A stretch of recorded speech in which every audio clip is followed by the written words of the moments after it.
یہ جو عنوان ہے کہ ملک ترقی میں ہم بھی ساجھیدار، تو ظاہر سی بات ہے یہ ہم کا کی مراد مطلب ہماری قوم سے ہے،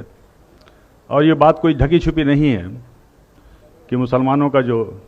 کردار رہا ہے، جو قربانیاں رہی ہیں اس ملک کی ترقی میں، اس ملک کی آزادی میں، وہ لاسانی رہا ہے، بے مثال رہا ہے۔ اور اگر دیکھا جائے تو یہ ملک جو ہے، اگر آپ تاریخ میں دیکھیں تو ہندوستان جو ہمارا ملک ہے متحد ملک نہیں تھا، بے شمار راجہ رجواڑے تھے، ریاستیں تھیں، اس پہ حکومت کرتے تھے ان پہ، لیکن جب مسلمان یہاں پہ آئے حکومت کے لیے، سب سے پہلا جو کام انہوں نے کیا تھا وہ یہ کیا تھا کہ اس ملک کو ایک کیا تھا، وہ بنگال سے لے کے افغانستان تک، اور اس ملک کو متحد کیا تھا۔ یہ ہماری خوبیاں تھیں۔ پولیس کا نظام کیا تھا، ڈاک کا نظام کیا تھا، اور سب سے پہلی سڑک اگر اس ملک میں بنی تو شیر شاہ سوری نے بنوائی تھی۔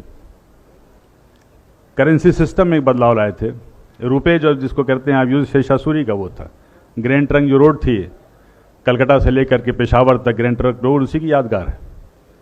اور اگر آپ کسٹوڈین جو آپ کہتے ہیں، جو ریونیو کا سسٹم ہے، یہ سب شیر شاہ سوری کا دیا ہوا ہے، and he was one of the best administrator. اگر جنگی نظام کی بات کریں، جو ہم وار اسٹریٹجی کی بات کرتے ہیں، تو سب سے پہلی تو اس ملک ہندوستان میں ظہیر الدین بابر لائے تھے۔ پہلا جو راکٹ تھا وہ شیر میسور ٹیپو سلطان نے بنایا تھا، اور یہ تاریخ میں درج ہے۔ بلکہ جو ولیم کانگریو تھا، جو کہ ایکسپرٹ تھا اس کا، وہ اپنی کتاب میں لکھتا ہے یہ کہ ان کی شہادت کے بعد 1799 میں جب شہید ہوئے شیر میسور ٹیپو سلطان، تو اس کو انہوں نے 1801 میں ضبط کر کے وہ انگلینڈ لے گئے، اور 1801 سے لے کر کے 1805 تک اس پہ وہ تحقیق کرتے رہے، ریسرچ کرتے رہے، سمجھ نہیں پائے کہ اس کا سسٹم کیا ہے، اس کی ڈیزائن کیا ہے۔ تو انہوں نے ایک کتاب وہاں سے بھیجی تھی، اور اس کتاب کا نام تھا فتح المجاہدین، اور وہ کتاب آج بھی پیرس کی میوزیم میں رکھی ہوئی ہے۔ اور اس کتاب کو لکھنے والے ٹیپو سلطان تھے، جس میں ڈیٹیل ڈسکرپشن تھا کہ یہ جو راکٹ ہے اس کو کیسے استعمال کیا جائے۔ تو یہ وہ پہلی میزائل تھی، آپ گوگل میں سرچ کیجئے، وہ جو پہلی میزائل تھی میسورین میزائل ٹیپو سلطان نے بنایا تھا۔ اور آج جو آپ میزائل دیکھ رہے ہیں، اگنی میزائل، پرتھوی میزائل، اس کے بھی بانی اے پی جے عبد الکلام ہیں، جن کو آپ میزائل مین کہتے ہیں، اور جن کو فادر آف میزائل کہتے ہیں۔ دوستوں، یہ تو دراصل بات تھی ایک سفر کی جو شروعات ہوتی ہے وہاں سے، لیکن بات ہو رہی تھی انگریزی حکومت کی، بغاوت کی، جنگ آزادی کی۔ تو پہلی جو بغاوت تھی وہ 1773 میں ہوئی تھی، اور اس کا نام جو تھا، شاید آپ میں سے زیادہ لوگوں کو معلوم ہوگا، فقیر اینڈ سنیاسی ریبیلین نام سے نام تھا۔ یعنی بنکم چندر چٹرجی نے اپنی آنند مٹھ کی کتاب میں صاف صاف لکھا ہے کہ اس زمانے میں جو فقیر و صوفی ہوا کرتے تھے، جو سادھو و سنیاسی ہوا کرتے تھے، وہ ایک ساتھ جاتے تھے، جھنڈ کا جھنڈ جاتے تھے، اور انگریزوں کے گودام میں وہ لوٹتے تھے، اور اس قحط کے دوران وہ جو اناج لاتے تھے وہاں سے، وہ ہندو مسلمانوں میں تقسیم کیا کرتے تھے۔ اور یہ سلسلہ تقریباً 50 سال تک چلا۔ اس کا پورا تاریخ میں ڈسکرپشن ہے۔ پہلی جو جنگ آزادی تھی وہ 1857 کی تھی، اور جس فتویٰ ورڈ ہم کہتے ہیں، جنگ آزادی کے سب سے پہلا فتویٰ فضل حق خیر آبادی نے دیا تھا۔ علامہ فضل حق خیر آبادی نے یہ فتویٰ دیا تھا جنگ آزادی میں انگریزوں کے خلاف مہم کا، اور اس فتوے کا یہ اثر تھا کہ دلہی جیسی راجدھانی کو ہم نے فتح کیا تھا۔ لیکن اس کے بعد سے یہ تاریخ میں لکھا ہوا ہے کہ لیفٹیننٹ جنرل ہڈسن لکھتے ہیں کہ جب ہم نے دوبارہ بڑی محنت و مشقت سے دلی کو فتح کیا، تو اس وقت انگلینڈ سے ایک خط آیا تھا، ایک ٹیلی گرام آیا تھا، اس میں صاف صاف لکھا ہوا تھا کہ دیکھو یہ جنگ آزادی جو ہے 1857 کی، یہ جنگ آزادی دراصل علماء کرام کی جنگ آزادی ہے۔ اور ان علماء کرام کے لیے بڑے فخر سے وہ لکھتا ہے کہ ہم نے نہ جانے سینکڑوں علماء کرام کو بغیر کسی مقدمہ چلائے ہوئے پھانسی دے دیا۔ اور یہ کوٹیڈ ہے تاریخ کے فگرز میں بتا رہا ہوں کہ اس زمانے میں جن 51,200 لوگوں کو پھانسی دی گئی تھی، اس میں سے تقریباً 27,000 سے زیادہ علماء کرام تھے جن کو پھانسی دی گئی تھی۔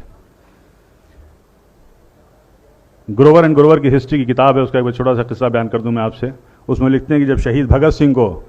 عدالت میں پیش کیا گیا، تو اس بھری عدالت میں ایک انگریز نے اسے سوال کیا کہ 800 سال تک مغلوں نے حکومت کی، تب تو آپ نے بم نہیں پھینکا، اور ہم نے صرف 150 سال سے حکومت کی اور آپ نے سینٹرل لیجسلیٹو اسمبلی میں بم پھینک دیا۔